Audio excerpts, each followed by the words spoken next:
নমস্কার বন্ধুরা, শ্রাবণ কথার উন্নতি ব্লগে তোমাদের সবাইকে স্বাগত জানাচ্ছি। এখন বাজে সকাল 9:50, তার মধ্যে স্নান করে রেডি হয়ে গেছি, কারণ আজকে আমার পড়া রয়েছে। এখন দেবো পুজো। পুজোটা দেওয়া হয়নি, পুজোটা দিলেই মোটামুটি আমার সব কাজ হয়ে যাবে, খাওয়া দাওয়া করে বেরিয়ে যাব। আর আজকে হচ্ছে ভীষণ ভীষণ ভীষণ শীতলতম একটা দিন বলতে পারো। আজকে ভীষণ ঠান্ডা লাগছে, তার মধ্যে হালকা একটু ঠান্ডাও লেগেছে। গলাটা ব্যথা করছে, ঠিক এই জায়গাটা করে গলা ব্যথা করছে, মাথা যন্ত্রণা করছে, হয়তো ঠান্ডা লাগবে এরকম। তো দেখা যাক কি হয়। তো চলো এখন যেহেতু স্নানটা করে এসেছি, এভাবে বেশিক্ষণ দাঁড়িয়ে না থেকে আমি আগে পুজোটা দিয়ে আসি। পুজো দিয়ে এসে যখন বেরোবো তখন তোমাদের সাথে আবার দেখা হচ্ছে। আর দেখতে থাকো ব্লগটাকে, আশা করছি ব্লগটা দেখতে আজকে তোমাদের ভীষণ ভালো লাগবে। তো চলো দেখতে থাকো। তো দেখো পুজো টুজো করে উঠলাম কেবল, আর এই যে ভাত নিয়ে চলে এসেছি। ভাতটা খেয়ে তারপরে রেডি হয়ে বেরোবো। অলরেডি 10:30 বেজে গেছে, আমার ট্রেন হচ্ছে 11:12-তে। তো দেখা যাক। তো চলো ঝটপট করে খেয়ে নি, পরে আবার রেডি হয়ে তোমাদের সামনে আসছি, না হলে লেট হয়ে যাবে আগের দিনের মতো। তো চলো। তো দেখো আমি এখন ফুল রেডি হয়ে গেছি, মাথাটা একটু আশ্রয় নেবো, তাহলেই বেরিয়ে পড়বো। আর যা ঠান্ডা পড়েছে, কানে তো নিতেই হবে। দুটো সোয়েটার পরেছি, দুটো প্যান্ট পরেছি, মোজা পরেছি, সব কিছু কমপ্লিট করেছি। কারণ বাইরেটা তোমাদের একটু পরে দেখাবো, বাইরেটা তোমাদের দেখানো হয়নি। আজকে ভীষণ ঠান্ডা, তার মধ্যে স্নান করে রেডি হয়ে খাওয়া দাওয়া করে সব কিছু করে এখন বেরোবো। 10:40 বাজে, 11টায় ট্রেন, আশা করছি পেয়ে যাবো। তো চলো এরপরে স্টেশনে গিয়ে তোমাদের সামনে দেখা হবে। 10:50 বাজে, বাড়ির সামনে অটোর জন্য দাঁড়িয়ে রয়েছে, এখনও একটাও অটো আসে না। কখন অটো আসবে, তারপরে অটো বা টোটো যেটা পাবো সেটাতে উঠে পড়বো। আর আসবে হচ্ছে অটো বা টোটো এই দিক থেকে, কিন্তু দেখো এখনো কিছুই আসছে না। তো দেখো নেমে গেছি বগুড়া স্টেশন। এবার মানে স্টেশন না, বাস স্ট্যান্ড। এবার এখান থেকে যাচ্ছি আমি স্টেশনের দিকে। আজকে প্রচুর ঠান্ডা, স্টেশনে গিয়ে তোমাদের কুয়াশাটা হয়তো ভালো করে বোঝাতে পারবো। তো দেখো স্টেশনে এসে এখন বসে আছি, ট্রেন অনেকটাই লেট, এখন বাজে 11:20 মতো, 11:12 ট্রেন। কিন্তু 11:20 বাজতে গেলে এখনও ট্রেনের কোনো খবর নেই। আর দেখো চারদিকে কত কুয়াশা হয়ে রয়েছে, মানে অতিরিক্ত ঠান্ডা আজকে। ওইদিকে ডাউন ট্রেন আসেনি, আপ ডাউন একটাতেও ট্রেন আসেনি, দুটোরই টাইম হয়ে গেছে। কুয়াশার জন্য হয়তো আজকে ট্রেনটা লেট আছে।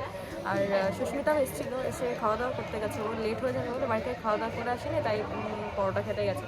তো তাড়াতাড়ি বললাম তাড়াতাড়ি আসিস, ট্রেন আসলে তো ফোন করবো। এখন চুপচাপ বসেই রয়েছি। আর জিয়া মনে আজকে পড়তে যাবে না, সেই জন্য বসে রয়েছি, আসুক তারপর ট্রেন আসলে যাওয়া যাবে।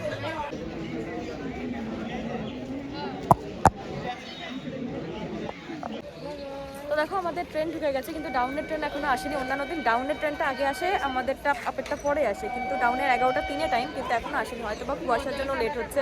আর ওই দেখো আমাদের ট্রেন ঢুকে গেছে, ওই যে ট্রেন আসছে। দাঁড়া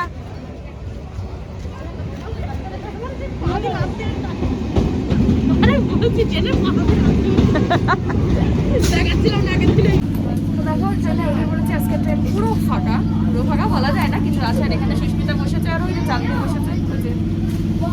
তো সবাই কিন্তু বসেছি, যারা যাক আজকে মনে হয় জিয়া যাবে না পড়তে, আসেনি যখন তখন তো নিশ্চয়ই যাবে না। আর আজকে যা ঠান্ডা লাগছে, বসলাম তো সোজা দিকে, হাওয়া আসবে, দেখা যাক কত দূরে বসতে পারি। যদি বসতে পারি বসবো, নাহলে উল্টো দিকে চলে যাবো।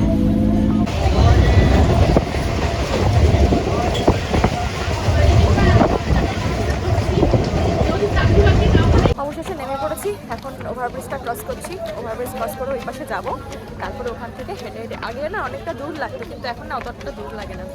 আজকে ওয়েদার দিকে বুঝতে পারছো, আজকে তো আর রোদ্দুর উঠবেই না, কারণ প্রায় 12টা বাজতে চায়। যখন রোদ্দুর ওঠেনি তখন আজকে আর রোদ্দুর উঠবে না। তো এরকমভাবেই চলতে হবে। আর ওই দেখো ওরাও আসছে। আর এই ঠান্ডার মধ্যে উঠতে হেব্বি কষ্ট হয়ে যায়। ট্রেনটাও দাঁড়িয়ে রয়েছে, আজকে এমনিতেই ট্রেন লেট রয়েছে। জানি না আসার সময় হয়তো ট্রেন লেট থাকবে, কারণ এখনও আমি ডাউনের ট্রেন যেতে দেখিনি 11:03। হয়তো আজকে 2:15 ট্রেনটা লেট হবে আশা করছি, এখন যেহেতু ওদিকে ট্রেনটা এখনও আসেনি। তো চলো নেমে নিই এবার। তো দেখো নেমে পড়েছি, নেমে এখন হাঁটাও শুরু করে দিয়েছি। আর তোমাদের বললামই হাঁটতে এখন আর কষ্ট হয় না। আগে একটু মনে হতো কতটা দূর, কিন্তু এখন সেটা আর মনে হয় না। তো চলো সবাই মিলে নেমে গেছি, সবাই মিলে এবার যা যাক। তো চলো দেখতে দেখো ব্লগটাকে, আশা করছি ব্লগটা দেখে তোমাদের ভালো লাগবে। তো দেখো চলে এসেছি পড়তে। দাদা কিছুক্ষণের জন্য আমাদের ব্রেক টাইম দিয়েছে, তাই আমরা বসে বসে যে যার মতো একটু ফুল ঘাটছিলাম। আমি তার মতো একটু ভিডিও করেছি, আর জানো তোমাদের সামনে এই টাইমে আমি লাইভেও এসেছিলাম। তো কি করব, বসে বসে ওই জন্য লাইভে চলে এসেছিলাম।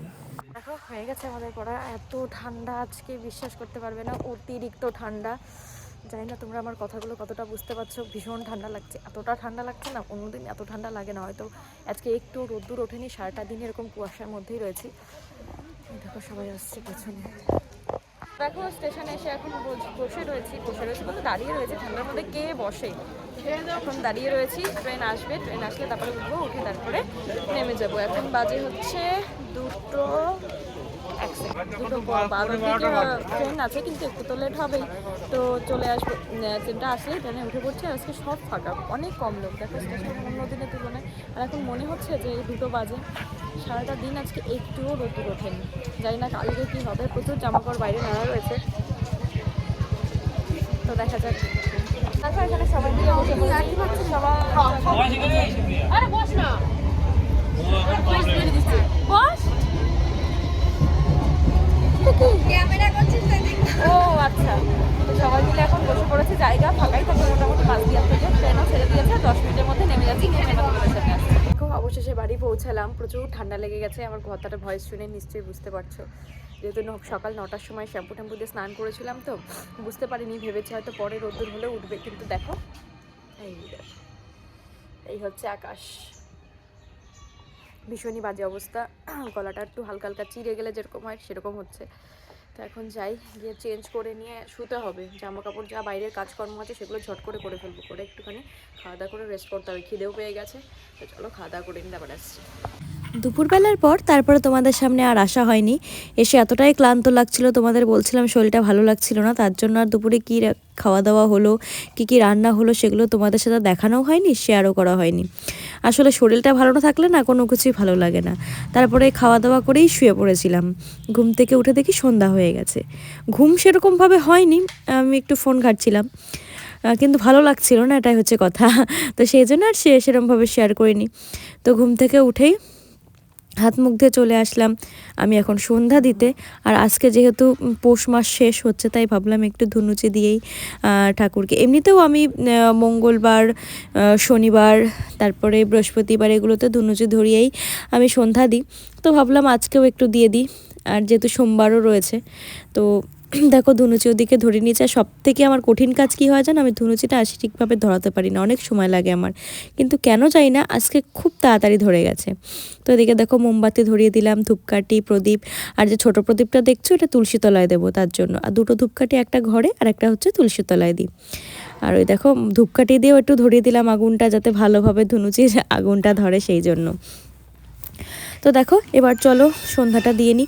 আর ধুনুচির মধ্যে ধূপ আর কর্পূর দিই আমি, জানি না তোমরা কি এরকম দাও, আমি দিই। ধুনুচিতে ধূপ আর কর্পূর দিলে নাকি গন্ধটা ভালো আসে। আমার এক বান্ধবী দিত, ও আমাকে বলেছিল একটু কর্পূর দিয়ে দেবে, সুন্দর স্মেল বেরোবে। তা সত্যিই তাই, একটু কর্পূর দিয়ে দিলে না খুব সুন্দর একটা গন্ধ বেরোয়, বেশ ভালো লাগে। তো সেজন্য কর্পূরটা দিয়ে দিলাম। তো চলো এবার একটু সন্ধ্যাটা দিয়ে নিই।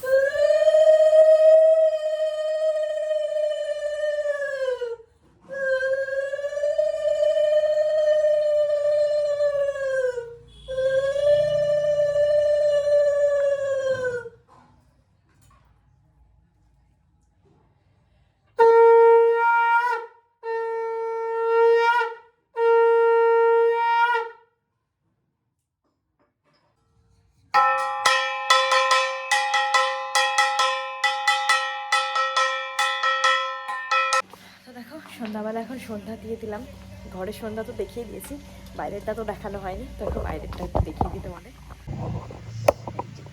বাইরেও সন্ধ্যা দিয়ে দিয়েছি, আজকে যেহেতু শেষ দিন পৌষ মাসে, এরপরই মাঘ মাস পরে যাবো। ওই দেখো আয় ঘরে আয়। একদিকে দেখো উঠতে গেছিলাম, সব জিনিসপত্র এখানে রয়েছে, এগুলো এখন গোছাতে হবে, সব এলোমেলো রয়েছে। তো চলো এগুলো গুছিয়ে নিই, তারপর আবার তোমাদের সামনে আসছি। তো দেখো এখন আমরা কি খাবো জানো, তোমাদের দেখাই। এখন আমরা খাবো সামোসে, যেটাকে বলা হয় সিঙ্গারা। কি বলতো, যখন বাইরে যেতাম না ঘুরতে, সে জায়গাতে এগুলোকে সামোসে বলতাম। এরকম হতো না খেতে, একটু অন্যরকম খেতে হতো, কিন্তু আমাদের এখানকার টেস্ট তো অন্য কোথাও পাওয়া যাবে না, সেটাই হচ্ছে কথা। কিন্তু আমাদের কাছে বেশি ভালো লাগে, কিন্তু দূরে গেলে তো খেতেই হয়, সব কিছু টেস্ট করতে হয়। তো ওদেরগুলো না অনেক সময় কোনো কোনো জায়গাতে আলুর পুর পেয়েছি, আবার অন্য কোনো জায়গাতে চাউমিন দিয়ে সাথে কেমন মানে ঠিক আমি বলে বোঝাতে পারবো না, এরকম পেয়েছি। মানে আমাদের মতন না টেস্টটা পাইনি, মিস করেছি সেই সময়। তার আমি সিঙ্গারা খেতে খুব ভালোই বাসি, তো পড়তে গেছিলাম, আসার সময় সিঙ্গারা নিয়ে আসলাম। তাই এখন আমি একটা খাচ্ছি, আর ওই যে বর্ষাকে দিলাম, আর সবাই মিলে এখন খাওয়া দাওয়া করছি। তো চলো একটা খেয়ে নিই, তারপরে আসছি। তো দেখো আমার মিনি বসার সাথে কি করছে সেটা তোমাদের সাথে একটু শেয়ার করলাম। লাইভ করলাম, লাইভ করে উঠে এখন চা নিয়ে চলে এসেছি, ভীষণ মাথা ব্যথা করছে, তাই একটুখানি চা খেয়ে নিই। চা খেয়ে তারপরে একটু পড়তে বসতে হবে, তোমাদেরকে বললাম। আর দেখো বসে বসে রয়েছে, ওর সাথে বসে বসে গল্প করছিলাম। আর এই লাঠিটা কেন নিয়ে আছে জানো? আমার বিড়ালটাকে মারবে বলে, খুব খারাপ। আমার বিড়ালটা ওর একটুখানি চুলটা ধরেছিল, তার জন্য এরকম করছে। তোমরা একটু কমেন্ট করে জানিও কি ঠিক করছে বলো। তো চলো এরপরে রান্নাঘরে গিয়ে মোটামুটি আজকে একটু ভালোই কাজ আছে, কী কারণ করি না করি অবশ্যই তোমাদের সাথে শেয়ার করছি। রান্নাঘরে কাজ সেরে এখন বসে পড়েছি। এই যে দেখো, নোট লিখবার জন্য অ্যাসাইনমেন্ট দিয়েছে, অ্যাসাইনমেন্টটা কমপ্লিট করতে হবে। ভীষণ ঠান্ডা লাগছে, গলাটাও ভীষণ ব্যথা করছে, জানি না কেন। এখন ভিডিওটাও এডিট বাকি রয়েছে, মোটামুটি একটু কাজ বাজ রয়েছেই। তো আজকে আর ভিডিওটাকে বড় করছি না, রুটি করব। আটা মেখে রেখে আসলাম, পেঁয়াজ কেটে রেখে আসলাম। রুটি আর ডিম ভাজা খাবে, আর বাদ বাকি যে তরকারি আছে ওতে 1-2বার মতন হবে রুটির সাথে, তো ওই জন্য ডিম ভাজাও করা হবে। আর আজকে অল্প দুধ দিয়েছে, 500 দুধ নেওয়া হয়, সেখানে আজকে 500 দুধও দেয়নি। তো ভাবলাম যে তাহলে রুটি আর ডিম ভাজাটাই বেস্ট হবে, ঠিক আছে। তো চলো এই পর্যন্ত যদি আমার ব্লগটা দেখে থাকো তাহলে নিশ্চয়ই আমার ব্লগটা দেখতে ভালো আছে, তার জন্য কি করতে হবে? লাইক শেয়ার কমেন্ট করে পাশে থাকতে হবে। যারা চ্যানেলে নতুন কিন্তু সাবস্ক্রাইব করছো না, প্লিজ সিরিয়াল আগে সাবস্ক্রাইব করে দিয়ে যেও। কেন আমি প্রত্যেক দিন লাইভে আসছি রাত্রি 9টা থেকে 9:30-র মধ্যে, কিন্তু কোন টাইমে আসছি এক্সাক্ট সেই টাইমটা আমি নিজেও জানি না, কিন্তু ওই 8 ঘন্টার মধ্যে আসছি। তো সেই লাইভে জয়েন করার জন্য তো নোটিফিকেশনটা অন করে সাবস্ক্রাইব তো করে দিতে হবে। তো চলো এখনকার জন্য টাটা, দেখা হচ্ছে নেক্সট ব্লগে।